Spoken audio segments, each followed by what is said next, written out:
Hello, everyone, and welcome. Thank you for joining me this evening. My name is Carol, and you're watching the Piedmont Trails channel, and we are going to be going back to the 17th and 18th century tonight with colonial indentured servants in Virginia. We are continuing our discussion from the Colonial Indentured Servants Project with Piedmont Trails, and we wanted to extend that a little bit for the month of October with Virginia. So tonight I'm going to go into a little bit more detail about estate records and court records and newspaper ads and some various other records that you guys may can use to locate your colonial indentured servant ancestor. And by the way, that's our question tonight. How many of you have found your indentured servant ancestor this month? I hope everyone has had a great October.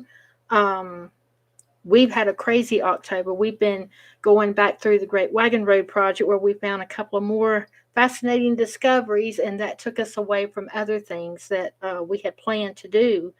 So, but it's all good. That's what research is all about. When you get into a specific subject or a topic, and then all of a sudden you discover something new, then you stop and you concentrate on that for a while, and then you go back. So that's what it's all about.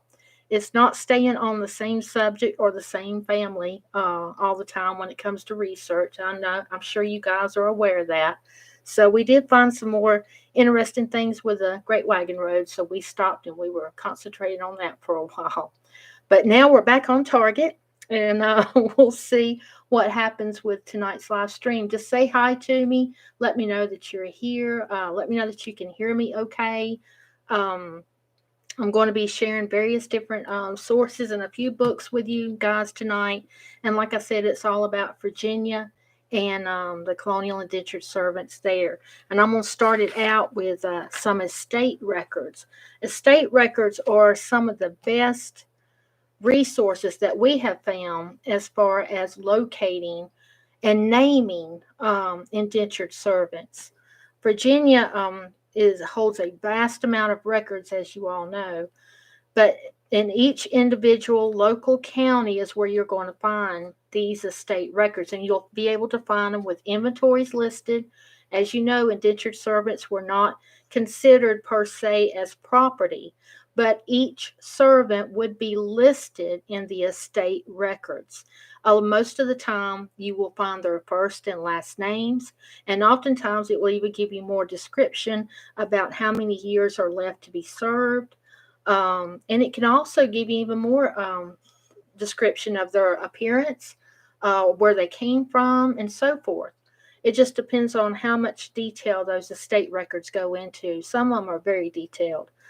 And so we're going to start with that, and then I'm going to move on to with court records, and I'm going to use some various examples about court records and how you can find them. And also, these records are on a local level. So everything tonight is on a local level. So you guys, there's plenty of digitized records out there if you can't make it to the local immediate area. There's plenty out there. It's just you got to know where to look. So I'm gonna help you all I can tonight. I'm gonna share with you what I know. Okay, we got Beverly. Hi, Beverly, and hi, Rick. Cheryl's here, and Elaine. Hi, you guys. All right, we're gonna get started. I pulled out 11 estate records. Okay, and out of these 11, they name 11 indentured servants. And out of this 11 list, 4 of these servants make it to see their freedom. And they go on to accomplish other things once they obtain their freedom. So out of 11, we have 4 that make it to that day. This is a prime example of what we had discussed last month when I was giving you more of the numbers and the ratios and the statistics that are involved in this project. This gives you a better understanding. Out of 10, 11 people, only 4 made it live successfully to see their freedom reached. And they were able to go on and live the rest of their lives in freedom. So that says a lot in itself. Okay, so let me get my glasses on here, and I'm going to start with an inventory of the estate of Robert Cobbs. That's Robert Cobbs. This is dated March 22nd of 1682 in Virginia. And he listed on his estate records William Chase. It is spelt Chace, and he is listed on the records as a manservant to serve 4 years, April next. So the estate records are dated in March. So April next, he still has 4 years to serve, William Chase, and they put a value. When these individuals are listed on the estate records, they place a value on them, just like they do all of the rest of the property that is listed on those estate records. They itemize it, they appraise it, and they put a value on it. Okay. The next servant that's listed on Robert Cobb's estate records is Samuel Bennett, and the description in the record stated it was a servant to serve 2 more years this December last. So he had about 2.5 more years to serve. And then he also had an Anne Brewitt, which was spelt in the records as Brewett, a woman servant to serve 3 years December last. So with William Chase, now the Chase surname is very significant in Maryland, in Baltimore, Maryland. And a lot of times when people first think of Chase, they'll think, oh, it's the Baltimore, Maryland family, very prominent family who first settled in that area very early. But this particular William Chase has no distinct links to that family. This particular William Chase arrived in Virginia sometime prior to 1682 and became a servant of Mr. Robert Cobb. And we could not find any more information outside of those estate records that he obtained freedom, that he was sold anywhere. He was not listed in any court records, no land records, nothing on this William Chase thereafter from 1682. Same thing goes with Samuel Bennett. No additional records that we've been able to find. And maybe you guys know of these people. And the same thing with Anne Brewitt. Okay, Robert Cobb's. Let's go to the next estate record, which is a schedule of inventory of his items, which belong to Robert Spring. That is Robert Spring. This estate record is dated 1681 in Virginia. And he listed in his records a servant by the name of Silas Chapman. Chapman, Silas Chapman. And no other description is given for him except it's a man servant. And then one maid servant named Jane Harwood, and that was Harwood, Jane Harwood. This date 1681. So what did we find on Silas Chapman? Nothing. No land, no other records, no marriage records, nothing in the court records, nothing. Jane Harwood, the same thing, nothing. The last record we've been able to find was the estate records, and that was for Robert Spring.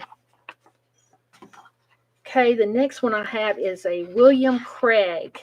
This is in York County. These estate records all are from York County, by the way. I should have said that at the beginning. I'm sorry. But I just pulled these from York County, Virginia.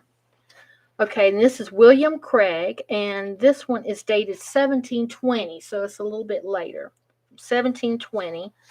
All items are listed on there, but he's also got I didn't highlight them. Oh, here we go. Yes, I did.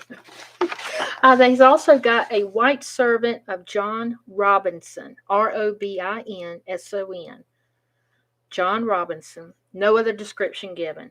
Then he has underneath there Catherine, a servant maid. No surname given for Catherine. Just Catherine, a servant maid. And below that is William Reed, Read. William Reed, a servant man. Now, I should have given you some of the values, so I'll give you the values that was listed on the estate records of William Craig for these 3 individuals. John Robinson was listed at a value of £7. Catherine was listed as a value of 10 shillings.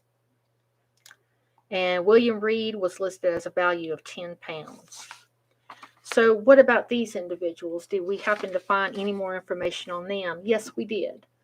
For John Robinson, we were able to locate that he obtained 100 acres of land in Orange County, Virginia, in September the 6th of 1736. So this estate is dated 1720. So 16 years later, we find this John Robinson listed as a servant here. He acquires 100 acres of land in Orange County, Virginia.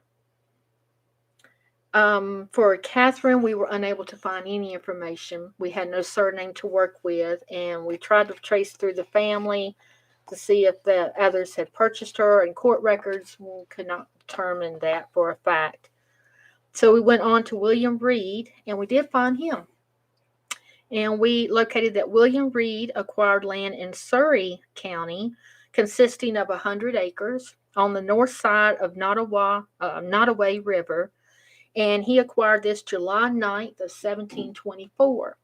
So just 4 years after William Craig passed away and left his estate, and William Reed is listed on there, he's able to acquire 100 acres of land in Surrey County, Virginia. So he obtained his freedom and was able to go on and live his life, and so was John Robinson. So that's 2. And I'm going to stop periodically, guys, and read your comments and questions and stuff.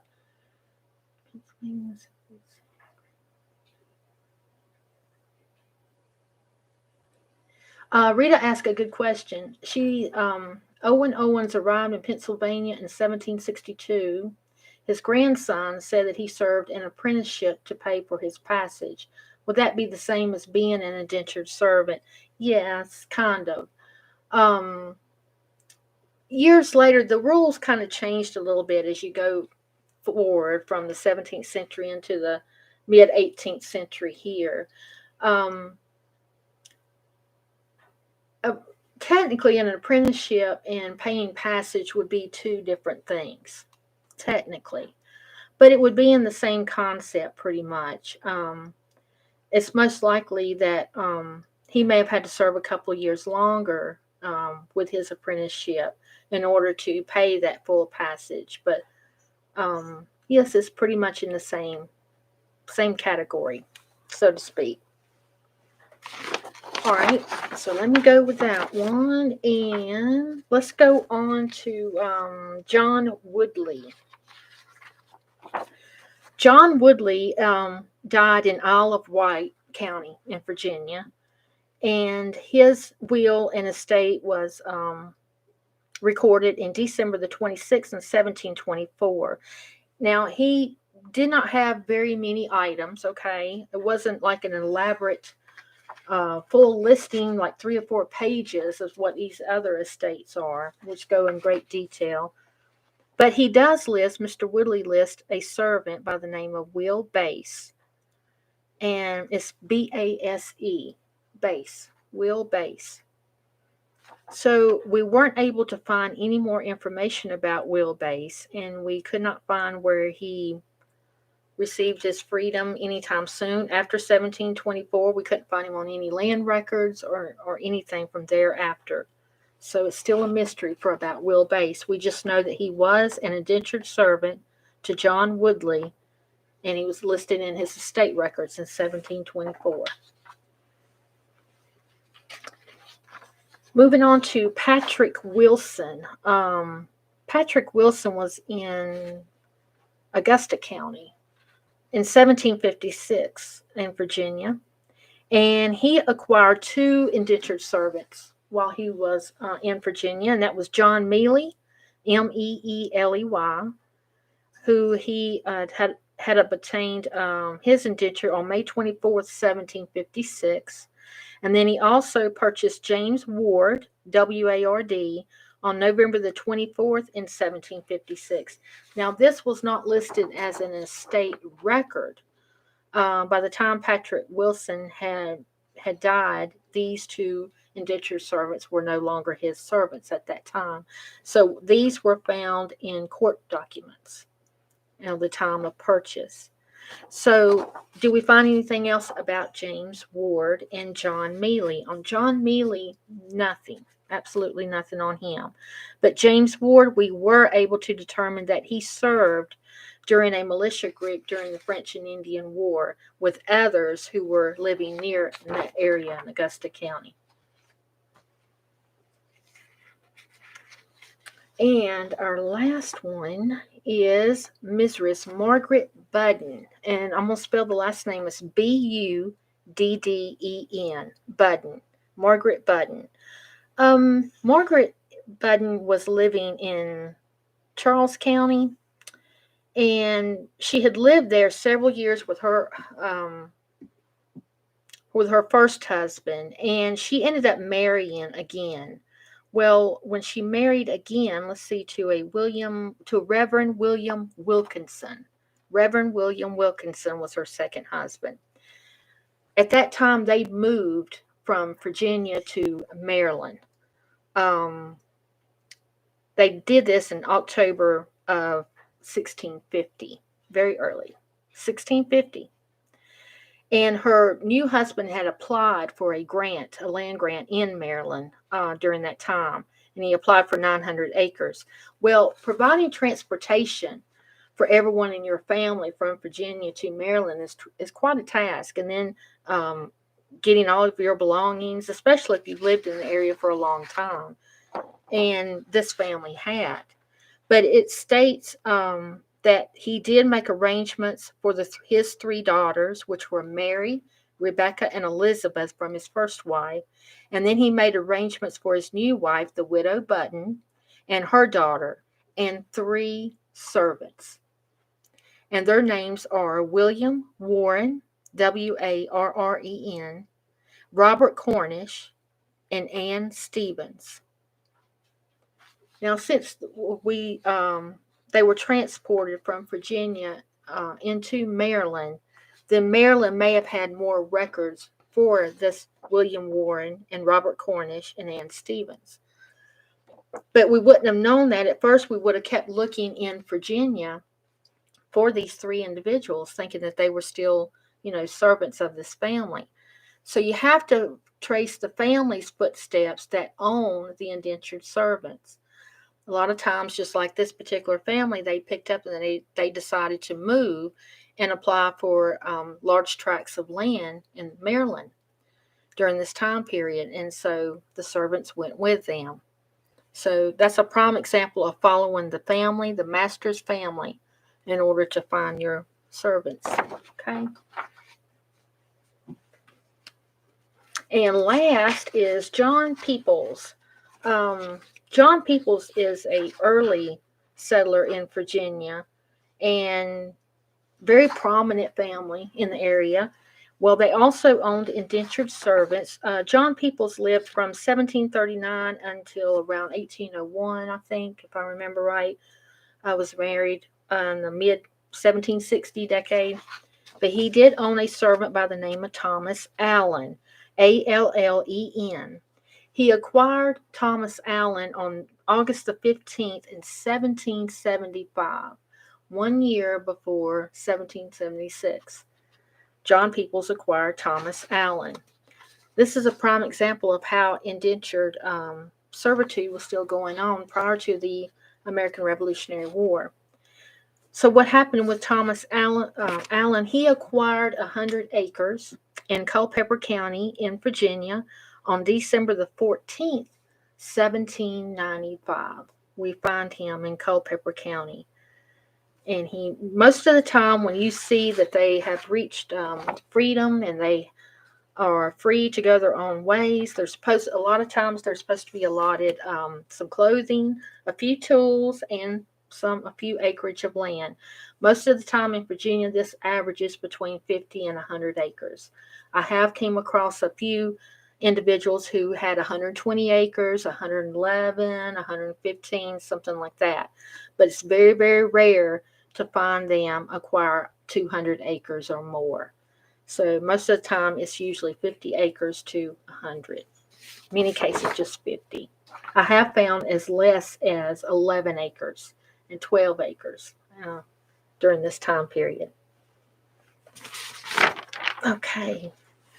If you don't exclude being able to find actual indenture contracts, because you can.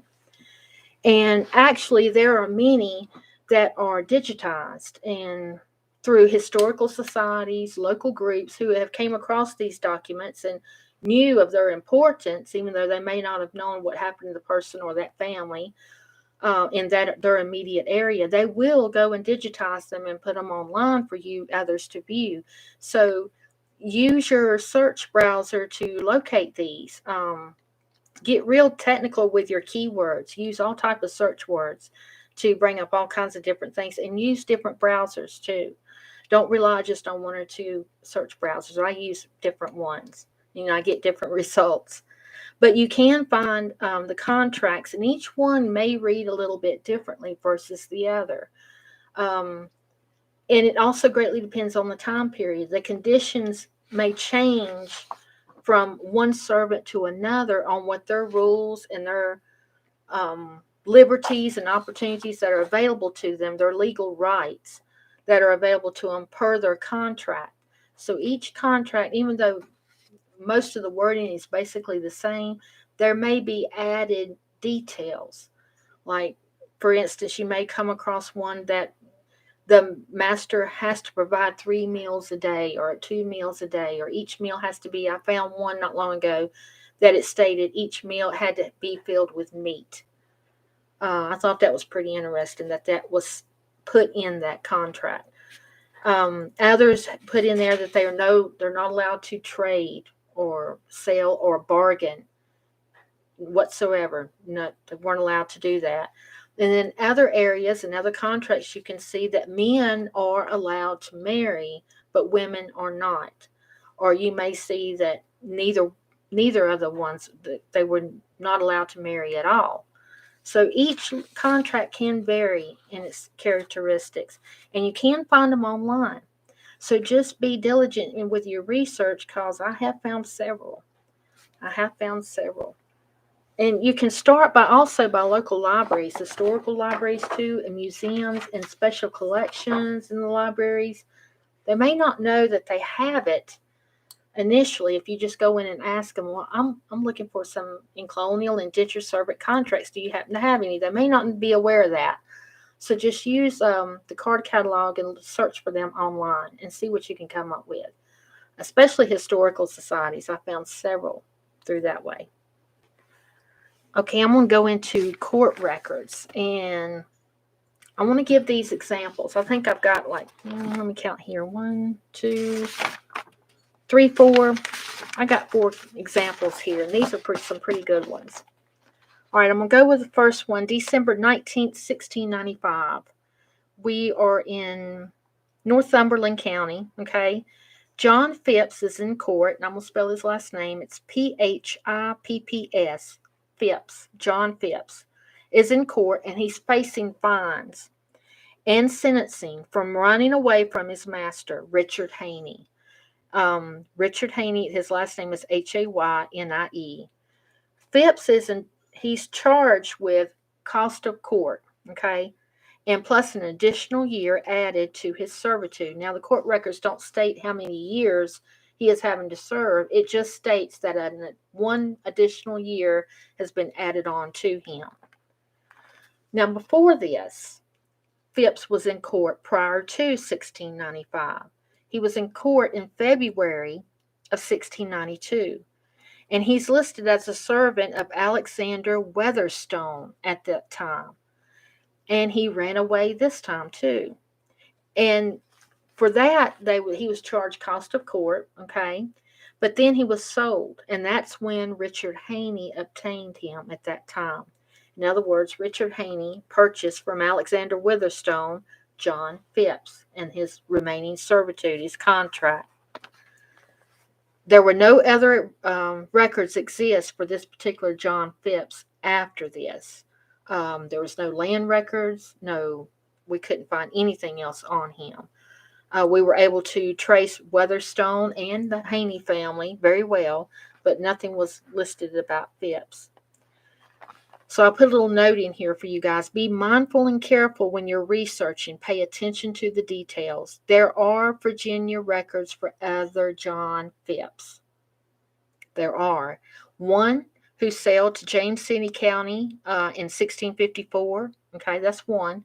Another one who settled in Virginia in the 1640 decade. That's a two. And then when we have our servant here in 1695, so that's three.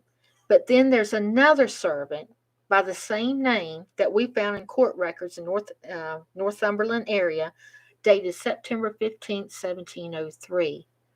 Another John Phipps who becomes the servant of John Carnegie. So that's four. Four John Phipps in Virginia. So don't leave any stone unturned. Pay close attention to your details. Concentrate on your local immediate area. Start small and work your way out. Start small and eliminate as you go, or add, whichever is the case. That's what we do. Okay, I'm going to give you another example. William Corker, Corker. He appears in court on April the 20th, 1664. He has arrived in Virginia without an indenture, and he is judged to be 14 years old. They don't know how old he is, so the court has judged him as being approximately 14 years old. He becomes the servant of Peter Presley and is to serve 10 years. That makes Corker 24 years old before he is free. Now, this person is not to be confused with Captain William Corker. I don't know if you guys have heard of him, but Captain William Corker, who died in 1677 in James City at the age of 52. And then when you start really researching about William Corker, you will find another one who was living in the Culpeper County area a little bit later on. So just keep that in mind. January 20th, 1655, Eleanor Budd, Budd, appeared in court and was vindicated for the death of her servant, Thomas Wynn. Last name spelled Winn, Thomas Wynn. After the body, and I kid you not, I'm reading from the court transcripts. After the body was dug up, charges against Mrs. Budd were dropped. No other details given. Thomas Wynn died, according to court records, in November of 1654. So we know this young Thomas Wynn, who was a colonial indentured servant in Virginia, we know now that there's no reason to search for him any further. He died in 1654, and the court records prove it. It also proves that his master, Eleanor Budd, was vindicated from his death. She was proved not to murder him. Fascinating, isn't it? You just never know what you're going to get into with these records. Okay, November the 4th, 1655, Thomas Speke with his wife Anne appeared in court, and sworn testimony was given concerning two brothers named Henry and Thomas. No surname given. Henry and Thomas. Thomas Speke states that they were purchased from Winter Chapman, and they had 5 years each on their servitude. So these young brothers were indentured to Thomas Speke and his wife Anne. And Thomas swears under testimony that he purchased these two young brothers from Winter Chapman, and that they had 5 years left on their servitude. Now the eldest brother, which that's what the records state, but they never tell us which one is the eldest brother. So we don't know if Thomas was older or Henry was older. But the eldest brother stated in court under sworn testimony and examined that they were owned by Colonel John Mottram, Mottrom, and that they both were brought to Virginia by the colonel. Now, here's the kicker. When you dig in further with the court records, then you find out that half of the indentured contract that was given to these brothers was presented in court.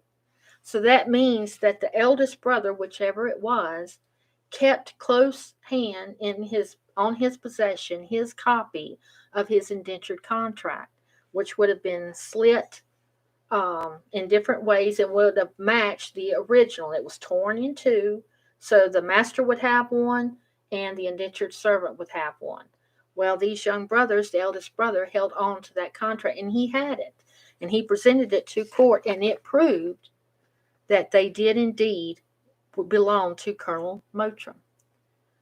And they were returned to him, and after being separated for 2 years.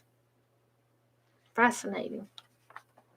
All right, June 11th, 1737, John Hurst, Hurst, servant of Thomas Hurst, appears in court and demands his freedom. Master Thomas Hurst and others offer testimony, and the others could have been neighbors, friends, people of high, that held high respect in that area, so on. So they offer testimony, and the court does award freedom to John Hurst, stating that his contract had been fulfilled. So in August of the same year, John Hurst appears in court again, and he's suing Thomas Hurst, his former master. He is suing him for his personal items that were taken from him. And he's also suing him for new clothes and shoes to be given to him. So John Hurst receives the clothing, according to court documents, but his personal items are not returned. And it doesn't say what his personal items are. If you guys joined me last month, I stated that when the indentured servants came over, okay, and they arrived to the colonies, if whatever was the case, when they became an indentured servant, whether they had signed the contract before they sailed or they received it here at the colonies, all their personal belongings belonged to their master. And this is a prime example of that in this court case dated in 1737. In fact, John Hurst has to sue his former master for his personal items. Even though he doesn't get them back, this is proof that his personal items were taken from him, and he's trying to go the legal way around to get his items back. John Hurst is also, which was astonishing to me to find out, he's required to pay the cost of court in both appearances, where he obtained his freedom and the cost of court for when he sued Thomas Hurst for his new clothes and shoes. He had to pay that as a fine in both cases, even though he won. And I did think, this isn't the first time we ran across that, but I do find that fascinating each time we do. Okay. And Mary says, is transported and imported the same thing with indentured servants? Well, transported is, sailing the Atlantic Ocean to arrive to the colonies. A lot of times the indentured servants would make the necessary arrangements prior to sailing. And they would actually sign the contracts even before boarding the ships. You can find documentation with that with the ship logs and the histories of the ships.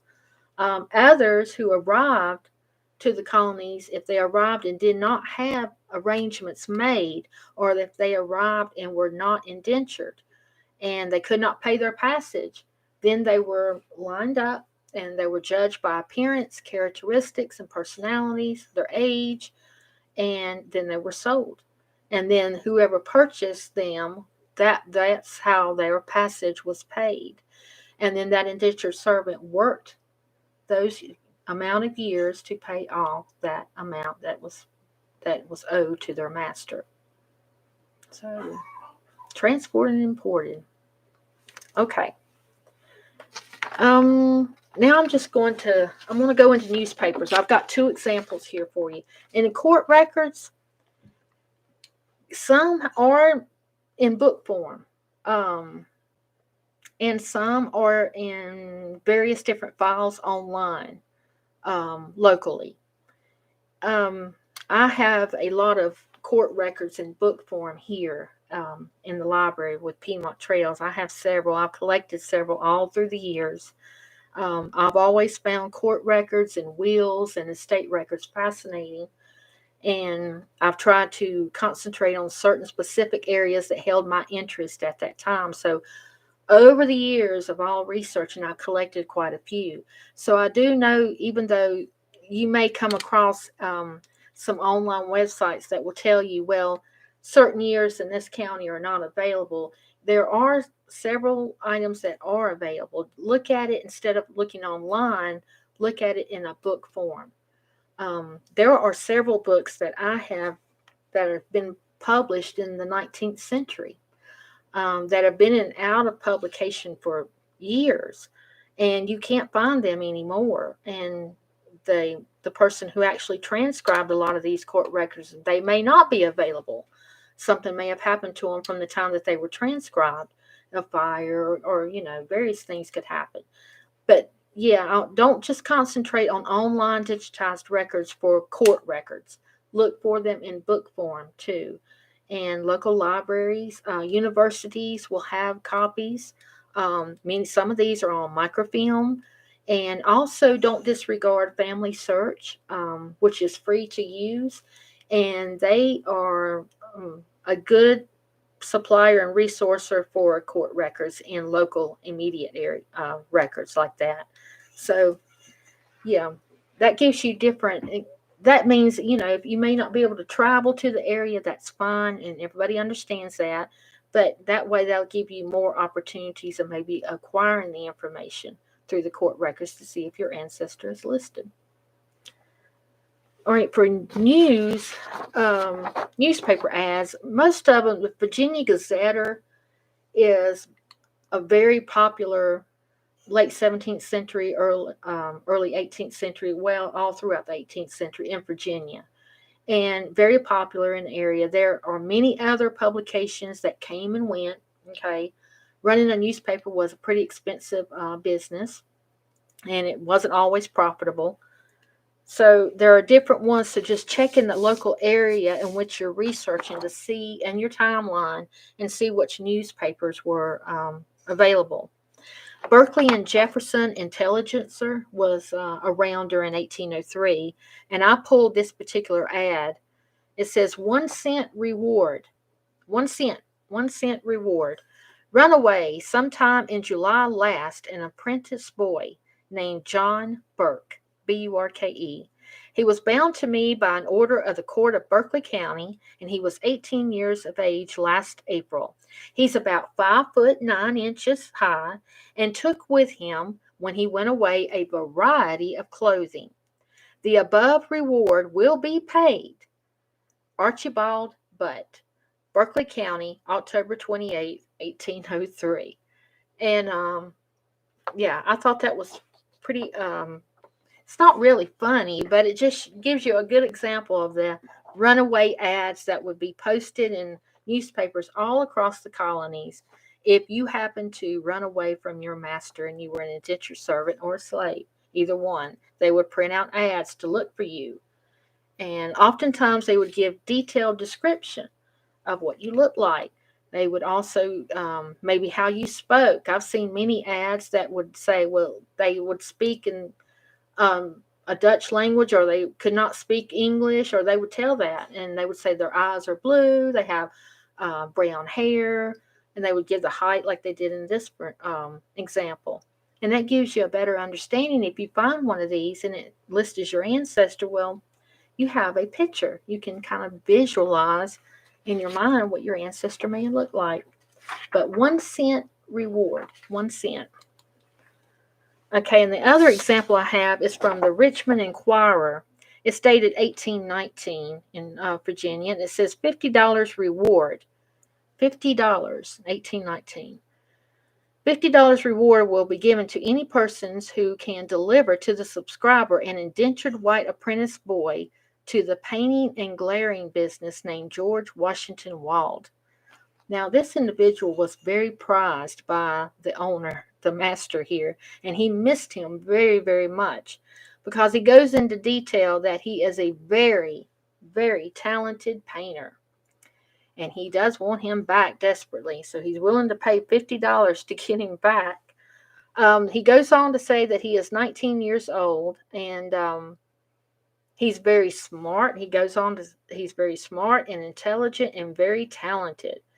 And he fears, his master's name is Thomas Cook, Cook. And he fears that um, the young man is going to accompany his brother, who is currently living in Maryland, and he's a tailor by profession. And he is very afraid that this young man and his brother are going to hook up together, and then they're going to go further, probably up to deep into New England, and disappear. That's another thing with a lot of these ads. And if you start tracing down a lot of these people and researching them, you'll tend to find out that they wanted to desperately, if they ran away, they wanted to desperately get out of that colony. They didn't want to stay. If they were successful in running away, they would either go in Virginia, they'd either go to Maryland, or they'd go south to North Carolina. They wanted to get out of the colony as quickly as they could. And the prime reason for that is because of newspaper ads like this that would come out and notify people quickly, and give a description of your appearance and so forth. And they didn't want to be recognized. So they felt like if they could get out of the colony, then they would have a better chance. And in this case, we tried to do more research on this, and we couldn't find anything, and we couldn't even find his brother, who was a tailor. So I hope this young man made it. We may never know, but I hope he did. All right, some resources to use. I would recommend the John D. Rockefeller Library in Virginia in the Special Collections section. And I urge you all to go online to visit them, and they have digitized several records. And in fact, if I'm not mistaken, the Virginia Gazette newspaper has been digitized many years and many different volumes. So I would definitely recommend that. In fact, that was one of the sources that I used tonight for tonight's presentation. I also use sources from the Library of Virginia. If you've not visited the Library of Virginia online, I urge you to do that. You just punch in libraryofvirginia.org, and you're right there. Experiment with the website, learn how to use it. There's all different types of collections and documents and records on there. It is a little, some people have told me it was really hard to use. Well, it is a little bit different, but just play around with it and learn more about it. And if you have questions, I think they've got a contact info down there for you to help you. So yes, use the Library of Virginia. Estate records I used from Essex County, York County, Northumberland County, and James City County. I used estate records for tonight, but I urge all of you to dig deep for the estate will records and probate records. Really dig deep for those. If you suspect that your ancestor lived like in York County, then really look for those documents that go into detail about the estate records, especially during the mid to late 17th century. If you can't find your ancestor past the 18th century and you suspect they were here, go to estate records and start going through them. It is time consuming. There's not an easy way to go through estate records, but once you are successful and you find someone you're looking for, it's well worth the journey. It's well worth the wait. It really is. Court records are the same. Court records are a little bit more easier to research, but it's definitely look for some books that have transcribed court records for you, and look for digitized records too online. But don't forget about the books. And another good reference to use if you're wanting to learn to understand what rules did they play by for Virginia, and that would be a book that you can find online. And that book is White Servitude in the Colony of Virginia. That is White Servitude in the Colony of Virginia. Sorry about that noise, guys. I think my little puppy may have gotten out. White Servitude in the Colony of Virginia by James Ballagh. And I'm going to spell that as Ballagh. This book was published in 1895. But there is no other book that I've been able to find thus far that goes into detail of year by year on how the rules changed in Virginia for indentured servants in slavery. And it goes into detail. So when you've got your timeline pinned down, you'll know exactly what's going on with your ancestry, and it will offer you different clues on how to search for them too. And I'll read that book again. The title of it is White Servitude in the Colony of Virginia by James Ballagh, and that's Ballagh, published in 1895. You can find it on archive.org. Archive.org, okay? And like I said, check out your other newspapers, all right? Virginia Gazetter and all kinds. There's many different types of newspaper ads, okay? All right. Are you guys good? I hope y'all had a good month for October, and I hope it's even better for November. I hope everyone finds everything that you're searching for and researching, and finds all the pieces to the puzzle, and it comes together wonderful. Patricia says, very interesting. Thank you thank you, Patricia, for joining us this evening. Thank you so much. And I want to say hi and to everyone who joined in tonight. Thank you. If you do have any questions about our project, or if you feel like you'd like for us to look through our files for your ancestor, just drop us an email and let us know.